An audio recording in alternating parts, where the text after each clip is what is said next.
Hello दोस्तों, नमस्कार। YouTube PSP math by RP channel पर आपका हार्दिक स्वागत है। पिछली वीडियो में हम लोग प्रश्नावली 4.3 के 5 प्रश्नों का हल देख चुके हैं। आइए आज शेष 6, 7 और 8 प्रश्न का हल करना सीखते हैं। देखिए, छठा प्रश्न है, एक अचर बल लगाने पर एक पिंड द्वारा किया गया कार्य पिंड द्वारा तय की गई दूरी के अनुपाती होता है। इस कथन को दो चरणों वाले एक रैखिक समीकरण रूप में व्यक्त कीजिए और अचर बल 5 मात्रक लेकर इसका आलेख खींचिए। यदि पिंड द्वारा तय की गई दूरी 2 मात्रक हो और 0 मात्रक हो तो आलेख से किया हुआ कार्य ज्ञात कीजिए। तो आइए देखते हैं क्या कर रहा है। अचर बल लगाने पर माना क्या, पिंड द्वारा किया गया कार्य, पिंड द्वारा किया गया कार्य बराबर y मात्रक और पिंड द्वारा तय की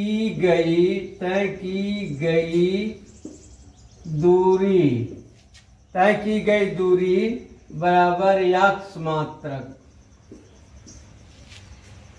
अब प्रश्न में कह रहा है या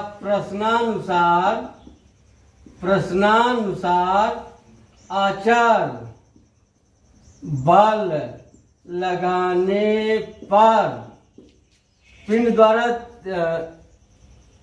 किया गया कार्य क्या माने हवाई समानुपाते तय की गई दूरी क्या माने है x।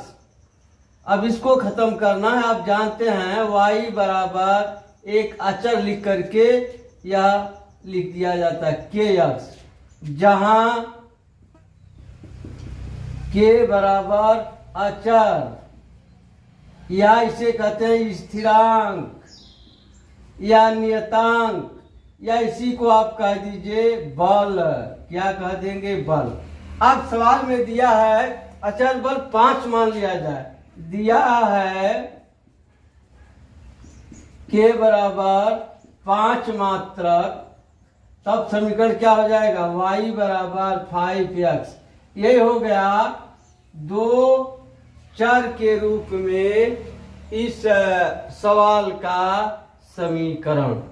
2 चर के रूप में दिए गए प्रश्न का समीकरण।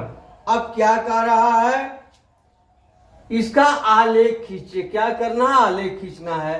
तो आपको बताया गया है क्या, y परतंत्र चर मान लीजिए, x स्वतंत्र चर मान लीजिए।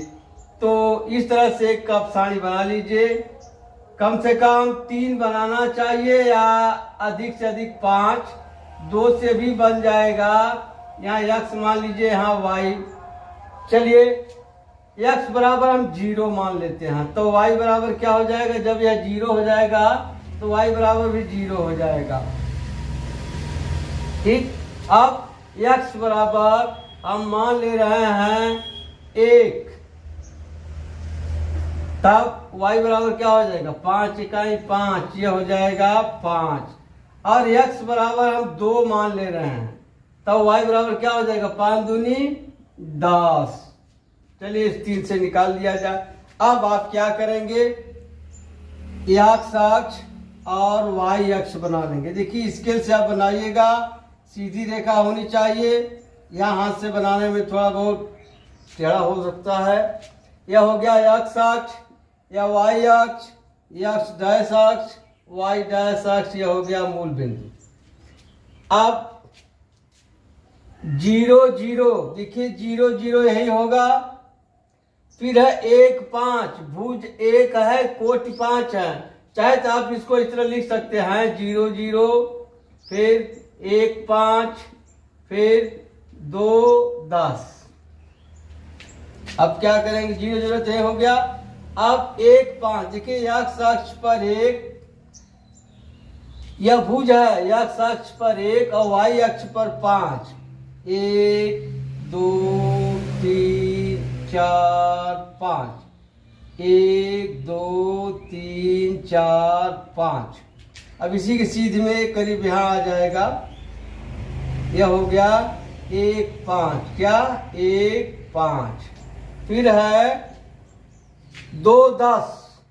अब देखिए 2 यहाँ होगा, अब 10, 5 के बाद 6 7 8 9 10, ये हो गया 6 7 8 9 10। अब इसी के सीध में करीब यहाँ आ जाएगा, ये यहाँ इसी सीध में यह हो गया 2 10। अब इसी से होते हुए आपको मिला देना है।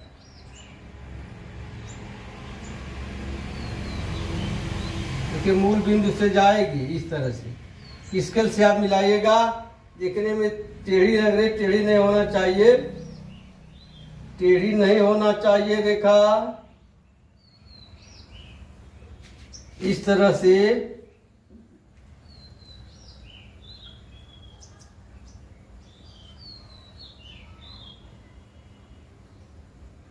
यह हो गया, यही हो गया क्या, किस रेखा का समीकरण है, y बराबर 5x। अब पूछ रहा है, इसी में सवाल पूछ रहा है, पहला है क्या, चली गई दूरी। अब देखिए दूरी इधर नापे हैं, दूरी किधर नाप दिए हैं, इधर, इसी को x माने हैं।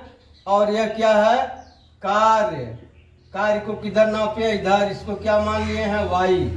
अब दूरी इधर है, अब 2 मात्रा किसी सीध पर आ जाइए, देखिए 2 और यहाँ कितना है 10 है, इसके सीध में इस तरह से और इसके सीध में, तब उत्तर क्या हो जाएगा, पहला x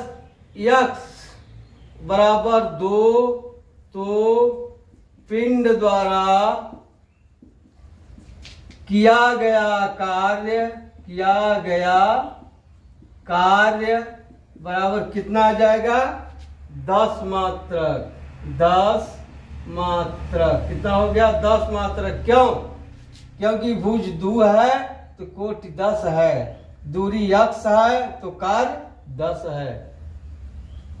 अब इसी में दूसरा है, यदि x बराबर 0, तो देखिए जब भुज 0 होगा तो कोट भी 0 होगा, यानी कार्य नहीं होगा। तो पिंड द्वारा किया गया कार्य बराबर 0 होगा। देखिए पहला प्रश्न यानी 6वां प्रश्न लग गया। अब आइए अगला प्रश्न देखते हैं। प्रश्न संख्या 7 है, एक विद्यालय की कक्षा 9 की छात्राएं यामिनी और फातिमा, कौन, यामिनी और फातिमा ने मिलकर भूकंप पीड़ित व्यक्तियों की सहायता के लिए प्रधानमंत्री राहत कोष में 100 रुपए अंशदान दिया। एक रैखिक समीकरण लिखिए जो इन आंकड़ों को संतुष्ट करती हो। इस समीकरण का आलेख भी खींचिए। अब देखिए 7वां सवाल है, क्या कर रहा है, विद्यालय की कक्षा 9 की छात्रा यामिनी, माना यामिनी ने x रुपए तथा फातिमा ने y रुपए दिए। तब प्रश्नानुसार क्या हो जाएगा, दोनों का धन मिलकर कितना हो जाएगा, 100 रुपए दिए हैं, कह रहा है कि कितना, 100 रुपए। एक रैखिक समीकरण लिखिए। देखिए यह रैखिक समीकरण है, यही दो चरों में रैखिक समीकरण है, यही दो चरों में रैखिक समीकरण है। अब कह रहा है इस समीकरण का आलेख खींचिए। तो आपको बताए हैं क्या, प्रथम चर रख दीजिए बाएं और स्वतंत्र चर किधर रख दीजिए दाहिने तरफ, तो हो जाएगा 100 माइनस एक्स। अब क्या करते हैं, एक सारणी बना लीजिए इस तरह से कम 3 मान निकालना चाहिए, x यहाँ y। आप देखिए x बराबर 0 कर दीजिए, x बराबर 0 तो y बराबर क्या हो जाएगा, ये 0 होगा तो y बराबर 100 होगा। अब यदि x बराबर हम 100 कर दें तब ये 100 हो गया तो y बराबर क्या हो जाएगा 0। देखिए इसमें लंबी संख्या है इसलिए 2 ही पर देखते हैं। आइए देखते हैं क्या, इस तरह से। अब देखिए 100 है, इसमें पैमाना मान लेंगे ज्यादा अच्छा होगा। क्या करेंगे, पैमाना मान लीजिए, पैमाना माना 10 अंक बराबर 1 सेंटीमीटर। अब देखिए 100 है, 10 सेंटीमीटर आपको निशान लगाना होगा। 1 2 3 4 5 6 7 8 9 10। 1 2 3 4 5 6 7 8 9 10। ऊपर भी 1 2 3 4 5 6 7 8 9 10। आप देखिए ग्राफ पेपर पर करेंगे,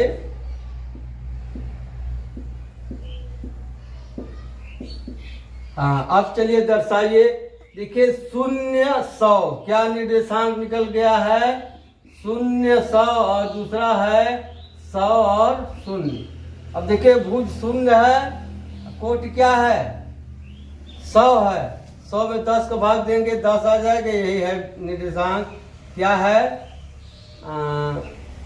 0 100। फिर है 100 0, 10 को भाग देंगे 10, भुज है 10, कोटि है 0, तो यह बिंदु आ गया क्या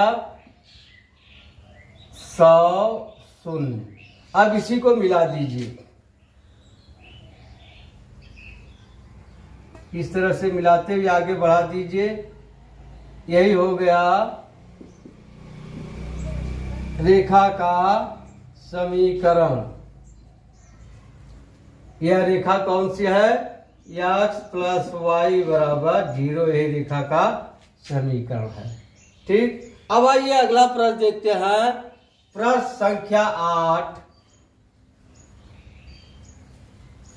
प्रश्न संख्या 8 है, अमेरिका और कनाडा जैसे देशों में तापमान फ़ारेनहाइट में मापा जाता है,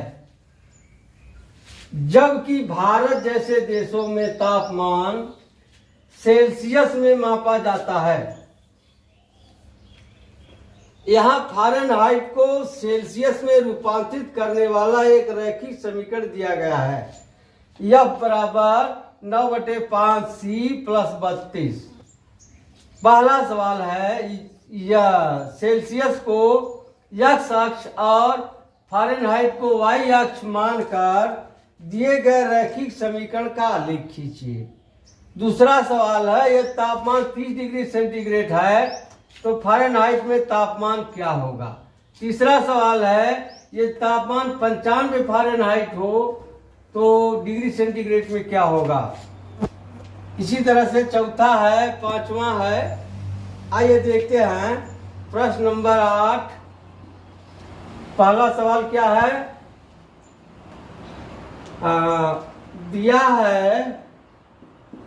दिया है F बराबर 9/5C प्लस 32, यह दिया है। अब कह रहा है सेल्सियस को x अक्ष पर, क्या सेल्सियस को या इसको क्या प्रदर्शित करना है x अक्ष पर, और फ़ारेनहाइट को कहाँ y अक्ष पर। तो आइए एक इस तरह से बना लेते हैं, कम से कम 3 तो मानना ही पड़ेगा। क्या है, x अक्ष पर कौन C और y अक्ष पर F। अब c बराबर अगर हम 0 मान लें, देखिए 0 मान लेंगे तो 0 हो जाएगा और यह हो जाएगा 32।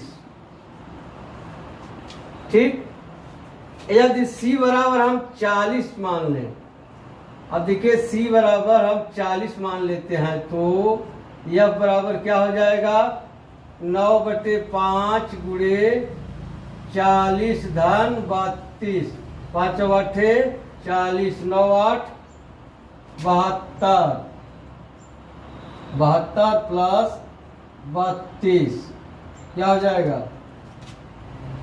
यही ना है 9/5। सी बराबर कितना मान लिए हैं 40, तो हो जाएगा 5 8 40, 8 9 72 धन 32, 72 धन 32 आ जाएगा 2 2 4 7 3 10, 104।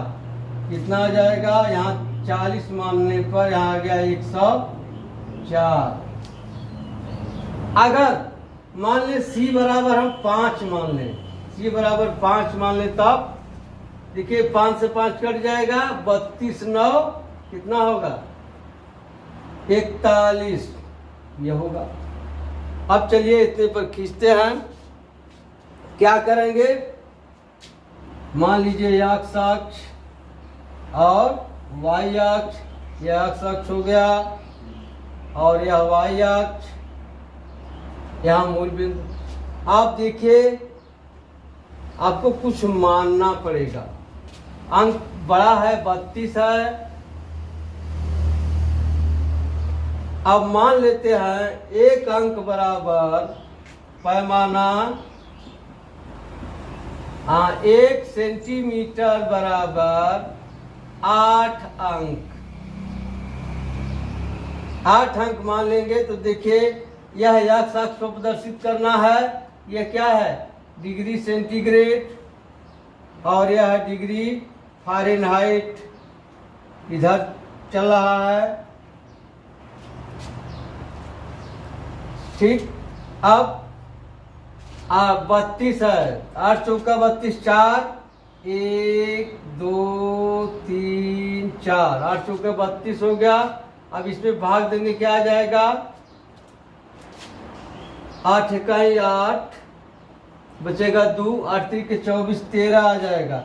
1 2 3 4 5 6 7 8 9 10 11 12 13 14।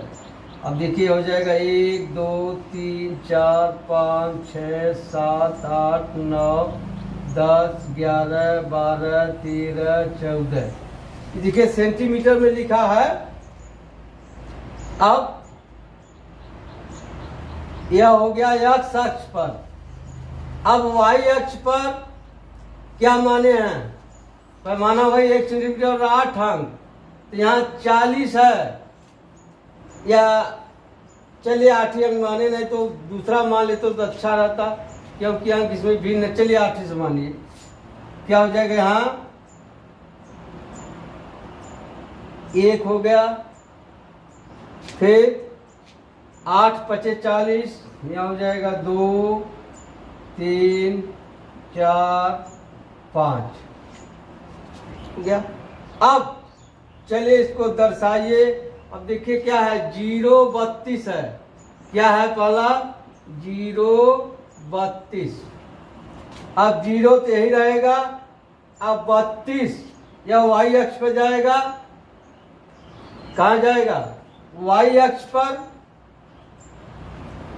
तो 32 होगा, 8 चौके 32। देखिए यहाँ होगा 0 32, यही होगा यहाँ, यह हो गया 0 32। फिर है 40, अब 40 5 8 40 यहाँ होगा। अब 104 13, अब देखिए 5 यहाँ हुआ है, 6 7 8 9 10 11 12 13, यहाँ जाएगा 6 7 8 9 10 11 12 13, यहाँ होगा। अब कितना है, 40 104, 40 5 8 40 यहाँ होगा, और 104 यहाँ इसके सीध में करीब वही आ जाएगा। क्या है यहाँ 40 104। फिर है 5 41। अब देखिए 5 कहाँ आएगा? 5 में 8 का भाग देंगे तो करीब आधा से अधिक यहाँ होगा। और कितना है 41, 5 अट्ठे 40, कहाँ आएगा?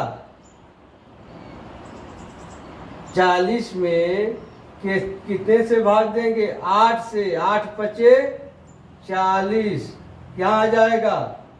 करीब 8 पचे 40 यहाँ आ जाएगा। क्या आ गया यार? 5 41, 5 और 41। अब इसको मिला दीजिए। देखिए सीधे मिलाना है, इसको आगे बढ़ा दीजिए। यही देखा हो गया क्या? F बराबर 9/5C प्लस 32। पहला प्रश्न हो गया। अब दूसरा कह रहा है यह तापमान 30 डिग्री सेंटीग्रेड है, यानी C बराबर है 30 डिग्री सेंटीग्रेड। और दिया क्या है सवाल में? F बराबर 9/5, C के यहाँ हो जाएगा 30 गुणे धन 32। अब आ जाएगा 5 छक 30, 9 छक 54 प्लस 32 बराबर आ जाएगा 4 2 6 5 3 8। इतना फ़ारेनहाइट। यह बराबर हो गया कितना? 86 अंश फ़ारेनहाइट। अब इसी में तीसरा है। तीसरा क्या है? यह तापमान 95 अंश फ़ारेनहाइट हो, यानी F बराबर है 95 अंश फ़ारेनहाइट। तब यहाँ हो जाएगा 95 बराबर हो जाएगा 9/5C प्लस 32। 32 इधर आ जाएगा। 95 ऋण 32 बराबर 9/5C। घटा दीजिए। 5 में से 2 गया 3, 9 में से 3 गया 6। अब 5 आके इधर गुणा हो जाएगा, अब बट्टे हो जाएगा 9 बराबर C। 5 तिहाई 15, 5 छक 30, 31/9 बराबर C। अब भाग दे दीजिए, कितना आ जाएगा? 9 त्रिक 27, 3 31, 9 त्रिक 27, 4 31, 4 बचेगा, 9 पचे 45, 45 डिग्री सेंटीग्रेड आ गया C। तीसरा हो गया। अब चौथा है, ये तापमान 0 डिग्री सेंटीग्रेड हो तो फ़ारेनहाइट में तापमान क्या होगा? अब इसी में रख दीजिए। चौथा तापमान क्या है? 0 डिग्री सेंटीग्रेड हो, तब F बराबर है 9/5 गुणे 0 धन 32। तो यह बराबर हो जाएगा 32 अंश फ़ारेनहाइट। यह उत्तर हो गया चौथे का 32 अंश फ़ारेनहाइट। अब इसी में पूछ रहा है चौथा के बाद कौन सा है? पांचवा। क्या ऐसा भी कोई तापमान है जो फ़ारेनहाइट और सेल्सियस दोनों के लिए संख्यात्मकतः समान है? तो ये देख लेते हैं इसको भी। अब मान लिया कोई है, मान ले रहे हैं, माना C बराबर F बराबर X, या आप मान लिए। तब सूत्र में रख दीजिए। क्या है? F बराबर हो जाए X बराबर हो जाएगा 9/5 C की जगह X प्लस 32। ये आ जाएगा इधर, तो हो जाएगा X माइनस 9/5 X बराबर 32। यहाँ हो जाएगा 5x माइनस 4x बटा 5 बराबर 32। 5x माइनस 9x है। अब 9x में से 5 निकल जाएगा, बचेगा 4x बराबर 32 गुणे 5, इसलिए x बराबर क्या हो जाएगा, ऋण 32 गुणे 5 बटे 4। अब 4 अठे 32, 8 बचे 40, यही x बराबर ये हो गया। अब उत्तर क्या हो जाएगा, हाँ, क्या उत्तर हो जाएगा, हाँ, क्योंकि F बराबर ऋण 40 फ़ारेनहाइट, यही बराबर होगा C बराबर ऋण 40 डिग्री सेंटीग्रेड। यह दोनों ताप आपस में बराबर होंगे। ठीक, अब आप लगा लिए। अब मिलते हैं अगली वीडियो में, तब तक के लिए धन्यवाद। जय हिंद, जय भारत।